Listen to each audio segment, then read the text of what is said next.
আসসালামু আলাইকুম সবাইকে। ঈদের দ্বিতীয় দিন আমরা গিয়েছিলাম উত্তরার দিয়াবাড়ির ফ্যান্টাসি আইল্যান্ডে। বিশেষ করে আমার মেয়ের অনুরোধে সেখানে যাওয়া। তো সেখানে গিয়ে আমরা কি কি দেখলাম, কি করলাম সেটা নিয়ে আজকের ছোট্ট একটা ভিডিও। আর ভিডিওর শুরুতে আমার হাজবেন্ড কি বলে চলুন আমরা শুনি। বলো, তুমি তো টিকিট কাটলে, বলো। আসলে ঢাকা শহরে কোথায় যাব, মানে এমন একটা অবস্থা, বেশিরভাগ জায়গায় ঘোরা হয়ে গেছে। এই একটা জায়গা বাদ ছিল, তো যাওয়া আসার পথে খুবই জিনিস দেখা হয়, তা আসতে ভাবলাম যে আসি দেখি কি অবস্থা। তা আসার পরে সিলেটে তো এক্সপ্লোর এখনো করি নাই, যে এক্সপ্লোর করবো হয়তো পরবর্তীতে আপনারা আপডেট পাবেন।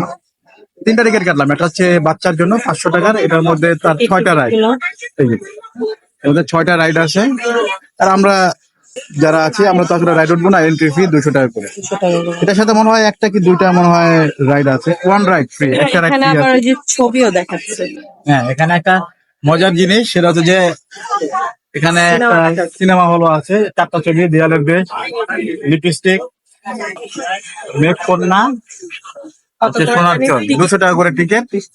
ভেবেছিলাম দেখে যাব, কারণ সিনেমাতে টিকিট পাওয়া যায় না। আজকে আমি 2টা টিকিট কেটেছি, 2টা টিকিটে টিকিট টাকা কেটে নিছে, কিন্তু আমাকে টিকিট দেয়নি, বলো কি সার্ভার প্রবলেম। যে ছবিটা দেখার জন্য আমি পেমেন্ট করেছিলাম ওই ছবিটা এখানে চলতেছে। আমরা দেয়ালের দেশ এই ছবিটা দেখতে চেয়েছিলাম, তো সেটা দেখলাম যে ছবিটা এখানে আছে। আর যদি এটা বাচ্চারা দেখতে পারতো তাহলে আমরাও বাচ্চা সহ দেখতে পারতাম, তো জানি না কি অবস্থার জন্য আর দেখা হয়। এখানে আসা মূলত ওই যে থিয়েটার জন্য, ওর জন্য আসা। দেখি ভিতরে গেলে যাই দেখি ভিতরে কি হচ্ছে। পথেই এখানে প্রথমে ঢুকতেই যে এন্ট্রিটা দেখতে পাবেন, এখানে কিছু ডাইনোসর দেখা যাচ্ছে, ওই পাশেও কিছু ডাইনোসর দেখা যাচ্ছে। এটা এমন ভাবে করা যাতে মনে হচ্ছে 3D, মানে দূরের থেকে মনে হবে যে এগুলো জীবন্ত, মানে স্টিকারের মতো, স্টিকারের মতো অনেকটা মনে হচ্ছে জীবন্ত। 3D sticker. এখানে একটা সাউন্ড হয়, দেখেছো? এখানে কিন্তু ডাইনোসরের সাউন্ড হচ্ছে। ঢোকার পথেই তো আমরা অনেকগুলো ডাইনোসর দেখলাম। তারপর হচ্ছে যেহেতু এটা দ্বিতীয় দিন ছিল, পার্কে অনেক মানুষ ছিল, সবাই এদিক সেদিক ছবি তুলছিল। তো তারপরে আমরা একটা মজার জিনিস দেখলাম, সেটা হচ্ছে একটি কনসার্ট চলছে, মানে ফ্রি কনসার্ট। দুজন শিল্পী খুব সুন্দর সুন্দর গান করছে। তো আমরা গানগুলি শুনছিলাম, ভালোই লাগছিল। বিড়াল বিড়াল পিছনে বিড়াল।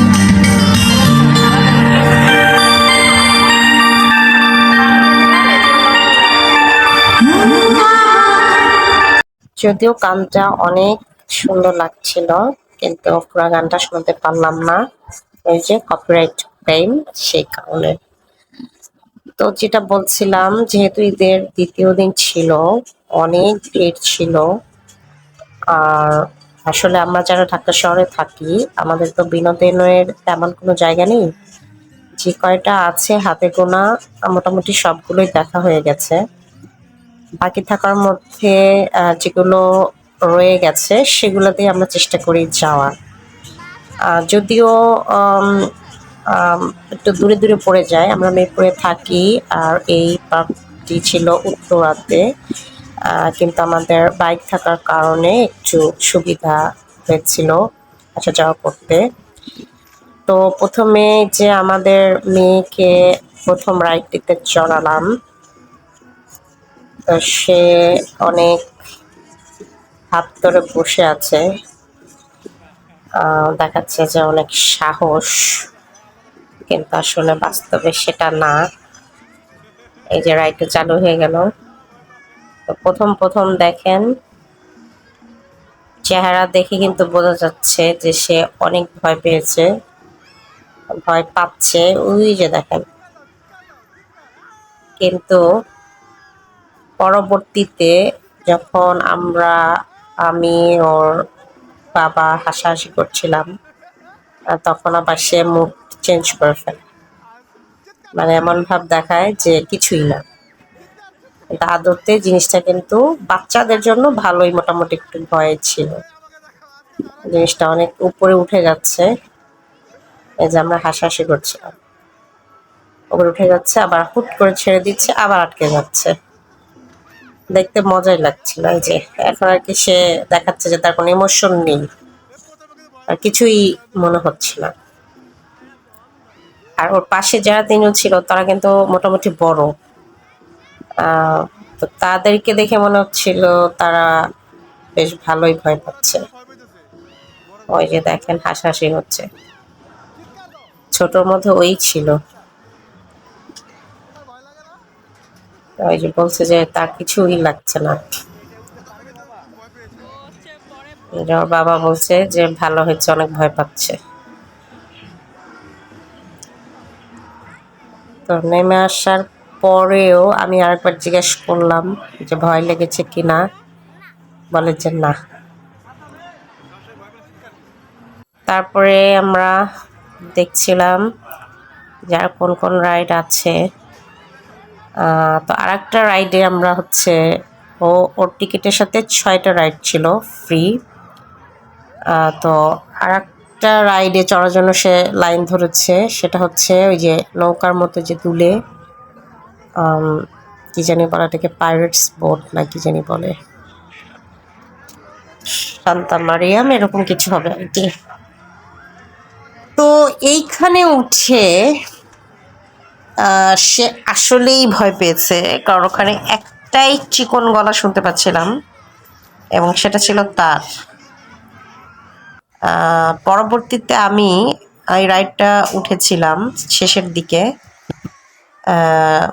তো আমি উঠে যে প্রবলেমটা ফেস করেছি, যে আমার একটা সময় মনে হচ্ছিল আমি বোধহয় ছিটকে পড়ে যাব, মানে অনেক ভয়ঙ্কর ছিল, মানে আমার কাছে অনেক ভয় লেগেছে। আর কার কাছে কেমন লাগে এটা আমি ঠিক জানি না। আজকে দেখে ভয় পাচ্ছে।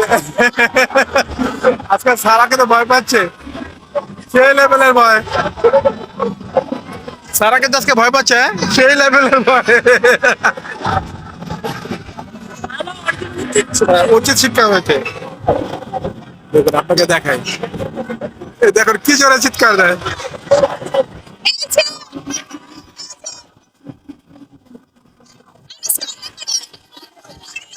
সারা চিৎকার দাও, চিৎকার দাও। তারপরে আমার মেয়ে উঠেছিল হচ্ছে রোলার কোস্টারে। তো রোলার কোস্টারটা তেমন একটা বড় ছিল না, ছোটই বলা চলে, মানে ছোটদের জন্য ঠিক আছে, বড়দের জন্য অতটা একটা অ্যাডভেঞ্চারাস না। ওই যে দেখেন কিভাবে চলছে। তো বড়, এখানে অনেকেই বড় আছেন, তো তাদের কাছে কেমন লাগছে কে জানে, আমার কাছে তো দেখতে খুবই মানে ফানি লাগছিল। এতটা রোলার কোস্টার ছোটদের জন্য আর কি চলে। এই তো পার্কে গেলে হচ্ছে এই এতটুকুই আনন্দ। এবং এই যে রাইডার গুলি, এই রাইডার গুলোতে বাচ্চারা চড়লে যে আনন্দ অনুভব করে, যে চিৎকার করে, এই তাদের ভালো লাগে। ওই যে আমার মেয়ে চলে এসেছে। তারপরে উঠেছিল হচ্ছে অক্টোপাস, রাইডারটার নাম ছিল অক্টোপাস। তো এটা যদি একটু স্পিড বেশি দেওয়া আছে, ফাস্ট করা আছে, এই জন্য এমন লাগছে, কিন্তু এটাও মোটামুটি অতটা বেশি আম, জোরে চলছিল না। তারপর দেখলাম অনেকে চোখ বন্ধ করে আছে। দেখতে দেখতে সন্ধ্যা হয়ে গেল। আমার হচ্ছে এত হাঁটতে হাঁটতে পা ব্যথা হচ্ছিল যে আমি এক জায়গায় চেয়ারে বসেছিলাম।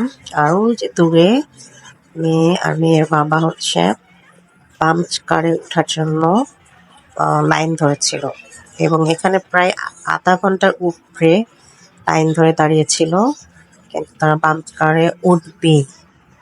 কিন্তু অবশেষে দেখলাম যে শুধু মেয়েই উঠলো, বাবা আর উঠতে পারলো না। আর ওই যে মেয়ে তো চালাতে পারছে না, একটা ওখানে যারা সহযোগী আছে ওই যে সাহায্য করছে চালাতে। তো এই তো মেয়েকে নিয়ে এখানে আসা, মোটামুটি মেয়ে আনন্দ করেছে আর তার আনন্দে আমরাও আনন্দিত। আর এই পার্কটা মোটামুটি ভালোই, ফ্যান্টাসি আইল্যান্ড উত্তরার দিয়াবাড়িতে অবস্থিত। আপনারা যদি কিছুক্ষণের জন্য বাচ্চা কাচ্চাদের নিয়ে আনন্দ করতে চান তো এই পার্কটিতে ঘুরে আসতে পারেন, আশা করি ভালো লাগবে। আর এটাই ছিল আমার একটি ছোট্ট ভিডিও। সবাই ভালো থাকবেন, আমাদের জন্য দোয়া করবেন। আল্লাহ হাফেজ।